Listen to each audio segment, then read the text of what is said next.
These are children who have often been traumatized already, and the harmful effects of trauma are cumulative over a lifetime. So they're a very vulnerable population of children. They're also often in poor physical health. And the idea of congregating children together when they're often not vaccinated is a public health disaster.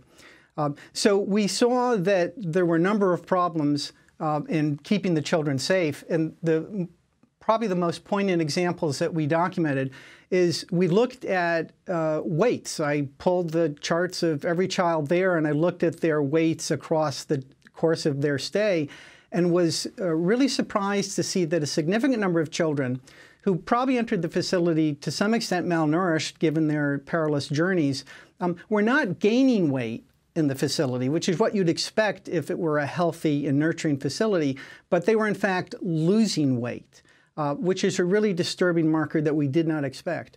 And in reviewing these cases, we found the case of one infant, an 18-month-old, who had been suffering from a diarrheal illness and had become quite dehydrated. The mother kept presenting the child to the physicians. The problem was that the physicians were being rotated in on temporary duty assignments from adult facilities. They were physicians who didn't have a lot of experience in treating children. And they totally missed the fact, over a course of multiple doctor visits, that the child lost a third of its body weight. 10% being sort of the usual panic moment for clinicians to send the child to an emergency room for intravenous hydration.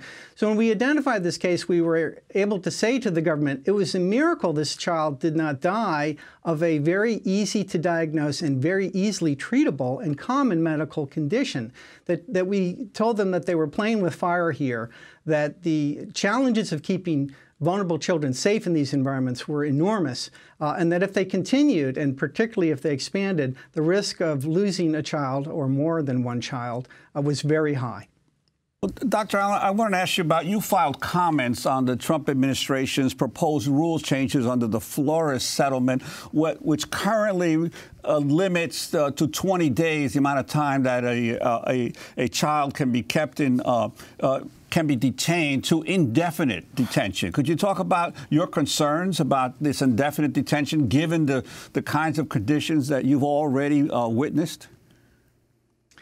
Well, yes, it's a very important point. First, let me start by saying that as physicians, we are keenly aware of decades of literature that show us that the confinement of children in and of itself is harmful to their health, leading to increased risks down the road, lifelong increased risks of depression, anxiety, post-traumatic stress disorder, and even physical health problems like heart disease and diabetes. This is well known. That's a result of confinement itself, the toxic stress of isolation from community.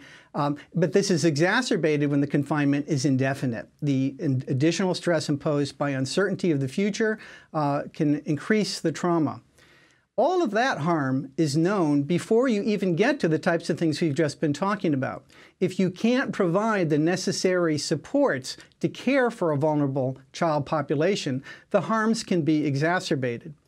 This is what really distressed us, is that in addition to the known harmful effects of confinement, we knew that the government would struggle under the best of circumstances to be able to provide adequate resources to keep these children safe. And in fact, everything that's followed has confirmed that worry.